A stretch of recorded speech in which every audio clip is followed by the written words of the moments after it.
आज हम आपकी क्लास 10 का बहुत ही इंपॉर्टेंट चैप्टर शुरू करने जा रहे हैं। क्लास 10 आईसीएसई बोर्ड का फिजिक्स का पहला चैप्टर जिसका नाम है फोर्स। आज आप फोर्स के बारे में पढ़ेंगे। तो अगर हम इस चैप्टर में बात करें तो आपको पढ़ना है कि फोर्स क्या क्या काम करता है।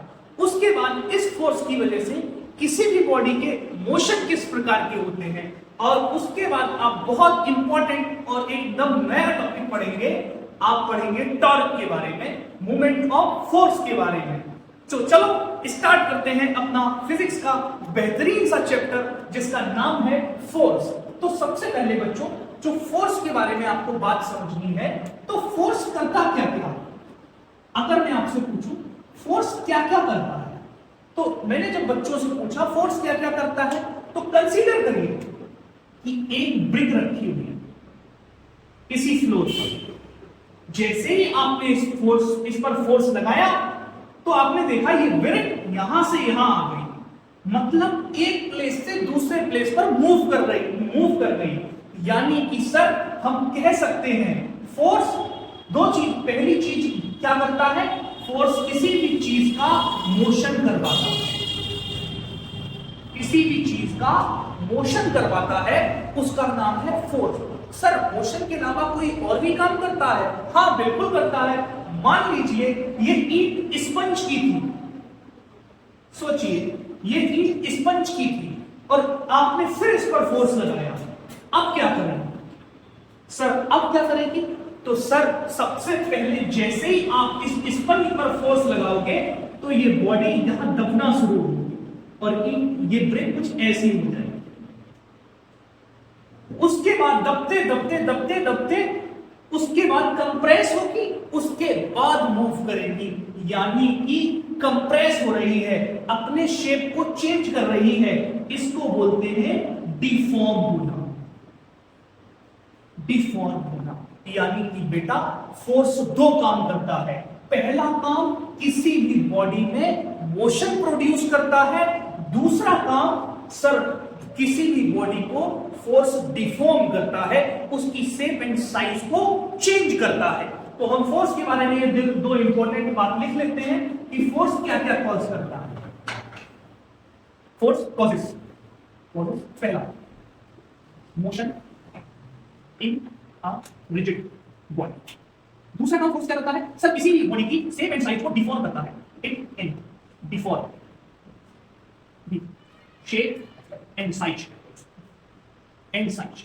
अच्छा मैंने यहां पर एक टर्म लिखा है रिजिड बॉडी। तो आपको सबसे पहले दो बातें समझनी होगी, ये रिजिड बॉडी और नॉन रिजिड बॉडी होती क्या है।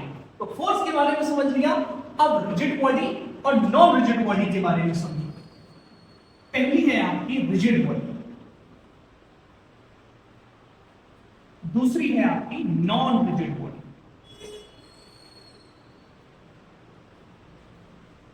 सर ये क्या होती है रिजिड बॉडी और नॉन रिजिड बॉडी? देखो जैसे मैंने इस डस्टर को लिया और इस डस्टर पर फोर्स लगाया तो ये फोर्स मूव कर गया। यानी कि ऐसी बॉडी, क्या इस डस्टर पर जब मैंने फोर्स लगाया क्या ये डस्टर पिचका? नहीं पिचका। क्या इसका शेप और साइज चेंज हुआ? नहीं चेंज हुआ। लेकिन सोचो इसी जगह मेरे पास कोई स्पंज होता और उस पर मैं फोर्स लगाता तो वो कंप्रेस होता। तो ऐसी बॉडी जिस पर फोर्स लगाने पर उसका शेप और साइज चेंज नहीं होता है उसको बोलते हैं रिजिड बॉडी। और ऐसी बॉडी जिस पर फोर्स लगाने पर उसका शेप साइज चेंज हो जाता है उसको बोलते हैं नॉन रिजिड बॉडी। तो रिजिड बॉडी क्या है? A body whose shape and size does not change when a force is applied। जब किसी भी बॉडी पर फोर्स लगाए उसका shape and size applied on it. अगर मैं इसका एग्जांपल दूं तो इसका एग्जांपल दे सकता हूं ब्रिक्स का शेप और साइज कहां चेंज होता है? अच्छा नॉन रिजिड बॉडी में क्या लिखोगे? A body whose shape and size changes, shape and size changes when force is applied। इसका एग्जांपल क्या होगा? सर इसका एग्जांपल स्पंज लिख सकते हो इसका एग्जांपल। अच्छा तो मैं अब आपसे एक बहुत ही इंपॉर्टेंट बात पूछने वाला हूं कि अगर किसी रिजिड बॉडी पर हमने फोर्स लगाया है तो वो मूव करेगी लेकिन उसमें कोई डिफॉर्मेशन नहीं होगा। लेकिन नॉन रिजिड बॉडी पर फोर्स लगाया है सर, उसमें पहले डिफॉर्मेशन होगा उसके बाद मोशन होगा। समझ गए नॉन रिजिड बॉडी के बारे में। तो अब हमें इस चैप्टर में जो मोशन पढ़ना है इस फोर्स की वजह से, वो मोशन सारा का सारा हमें इस रिजिड बॉडी के लिए पढ़ना है। इस नॉन रिजिड बॉडी के लिए हम मोशन फोर्स का नहीं पढ़ने वाले हैं। तो इसलिए हमारा नेक्स्ट टॉपिक होगा कि motion of a rigid body, यानी कि किसी भी रिजिड बॉडी के मोशन कितने टाइप के हो सकते हैं। Motion of a rigid body,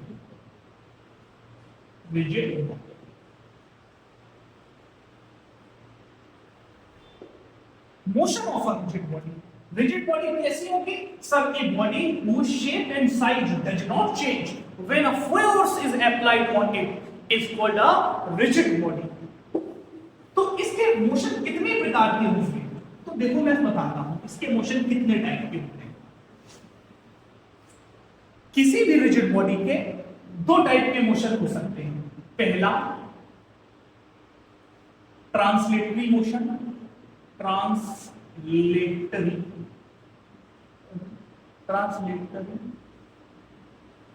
motion. और इस ट्रांसलेटरी मोशन को एक नाम से और जानते हैं, उसको बोलते हैं लीनियर मोशन। और दूसरा टाइप का रिजिड बॉडी का मोशन जो इस चैप्टर में तुम्हें पढ़ना है वो है रोटेशनल मोशन। अब बारी बारी से इन दोनों टाइप के मोशन को अभी समझते हैं कि ट्रांसलेटरी मोशन क्या है और रोटेशनल मोशन क्या है। तो अगर मैं ट्रांसलेटरी मोशन की बात करूं, जैसे अरे इसको इस सर्किल में, जैसे मैंने एक ये ब्रिक ली, फिर एक समझो कोई एक बॉक्स रखा हुआ है फ्लोर पर, इस पर हमने फोर्स लगाया। इस ब्लॉक पर जब हमने फोर्स लगाया, ये कैसी बॉडी है? हम तो पहले ही मान चुके हैं कि हम रिजिड बॉडी का मोशन पढ़ रहे हैं, तो रिजिड बॉडी है, इसका स्लिप एंड साइड चेंज नहीं हुआ। फोर्स लगाया तो ये मोशन करेगी, मोशन करते करते करते करते करते करते यहां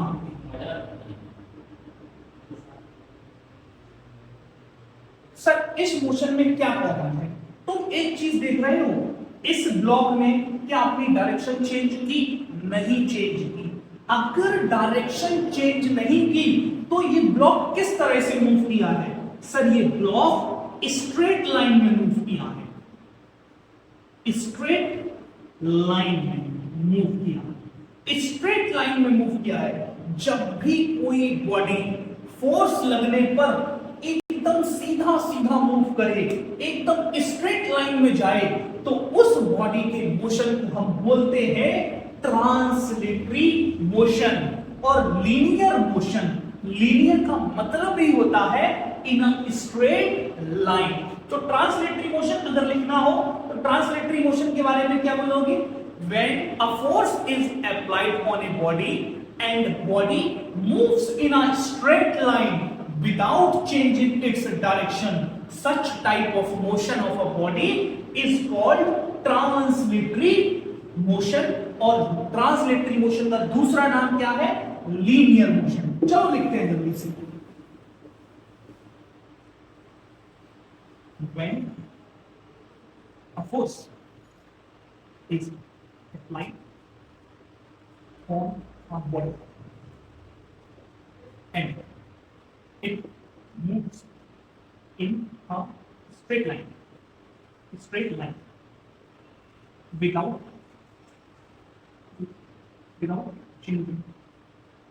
changing its direction.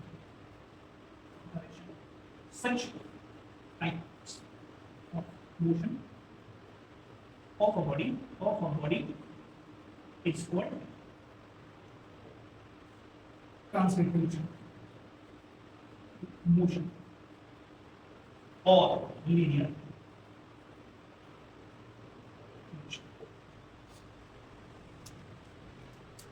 पहला मोशन हमने जो पढ़ लिया है उसका नाम है ट्रांसलेटरी और लीनियर मोशन।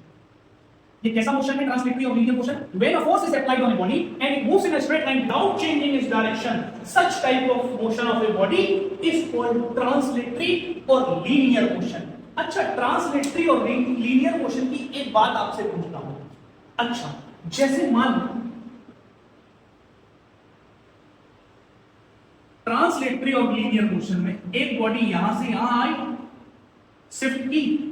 इस मोशन में एक बॉडी नंबर ऑफ पार्टिकल से मिलकर बनी हुई है। एक पार्टिकल ये रहा, एक पार्टिकल ये रहा, एक पार्टिकल ये रहा, एक पार्टिकल ये रहा, ये पार्टिकल। तो बेटा ट्रांसलेटरी लीनियर मोशन में इन हर पार्टिकल की स्पीड वही होगी जो इस बॉडी की स्पीड होगी। अगर इस बॉडी की स्पीड v है तो इस पार्टिकल की भी स्पीड v होगी, इसकी भी स्पीड v होगी, इसकी भी v होगी, इसकी भी v होगी। अच्छा, अगर क्यों सर v होनी चाहिए? अगर मान लो कम ज्यादा हो जाए तो सोचो, इस पार्टिकल की स्पीड सेम रहे और इस पार्टिकल की स्पीड कम हो जाएगी। अगर कम हो जाएगी तो ये आगे चला जाएगा, ये पीछे रह जाएगा और ये ब्रेक हो जाएगी। फिर तो हम कहेंगे ये रिजिड बॉडी ही नहीं है। क्यों? ब्रेक हो गई मतलब डिफॉर्म हो गई। अच्छा, उल्टा केस भी हो सकता है, ये बॉडी की स्पीड स्लो हो जाए और इस पार्टिकल की स्पीड बढ़ जाए तो बॉडी, ये पार्टिकल इसके पास आ जाएगा, बॉडी कंप्रेस हो जाएगी। ये भी नहीं हो सकता क्योंकि रिजिड बॉडी है। तो बेटा ट्रांसलेटरी मोशन जब कोई रिजिड बॉडी करती है तो उसके हर पार्टिकल की स्पीड बराबर होती है। स्पीड बराबर होती है इस वजह से वो इक्वल डिस्टेंस कवर करते हैं इक्वल टाइम में। तो लिखिए, in translatory motion each particle moves with same speed and cover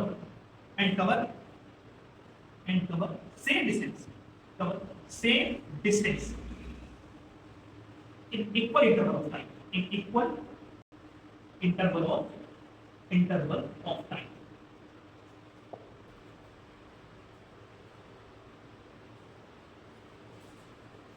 तो ट्रांसलेटरी मोशन हो गया तुम्हारा। अब हम दूसरा मोशन पढ़ने वाले हैं किसी भी रिजिड बॉडी का।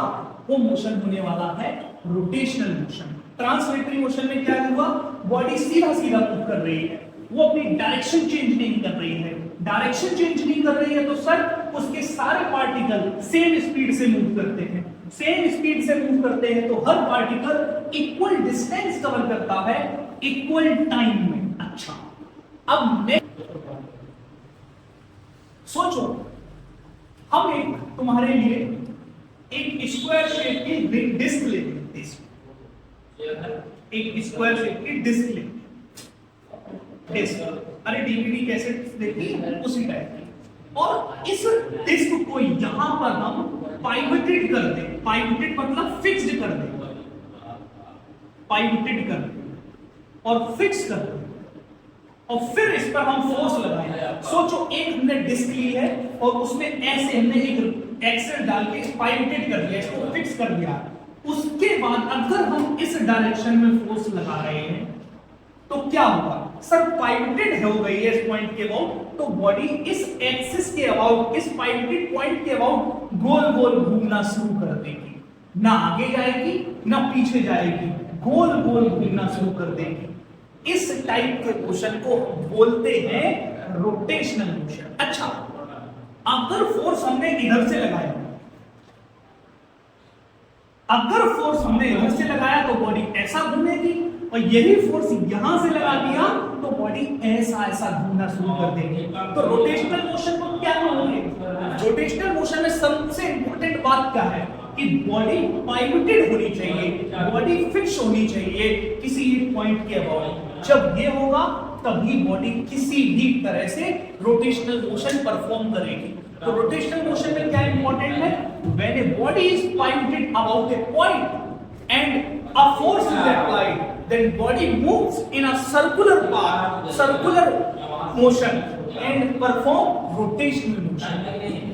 लिफ्ट रोटेशन में body is pivoted. Pivoted is very important about a point and a force. Force is applied. जब फोर्स लगाते हो तो क्या होता है? Body starts rotating about that point. उस पॉइंट के अबाउट बॉडी रोटेट करना शुरू कर देती है और इस टाइप के मोशन को हम क्या बोलते हैं? The body is pivoted about the point and force is applied and body starts moving about that point. Such type of motion is called RM. RM मतलब रोटेशनल मोशन. रोटेशनल मोशन में क्या होगा? देखो, रोटेशनल मोशन में जैसे एक body है, different particle से बनी है. ये देखो, डिफरेंट पार्टिकल से बनी है. डिफरेंट पार्टिकल से बनी है. तो इस पार्टिकल की स्पीड अगर v है तो इस पार्टिकल की स्पीड v नहीं होगी, v से ज्यादा होगी. सर ऐसा क्यों? क्योंकि इस पार्टिकल का अगर तुम सर्कमफेरेंस देखो तो ये पार्टिकल इस सर्कल में मूव करेगा, ये पार्टिकल इस सर्कल में मूव करेगा. तो इस पार्टिकल को बड़ा सर्कल कवर करना पड़ रहा है, इस पार्टिकल को छोटा सर्कल कवर करना पड़ रहा है. मतलब इस पार्टिकल को कम डिस्टेंस ट्रेवल करनी पड़ रही है, इस पार्टिकल को ज्यादा डिस्टेंस ट्रेवल करनी पड़ रही है. पर टाइम तो डिस्टेंस ट्रेवल करने का सेम ही होगा. इस वजह से रोटेशनल मोशन में हर पार्टिकल की जो स्पीड होती है वो डिफरेंट होती है. In rotational motion in RM each particle of a body moves with different velocity. Note कर लो.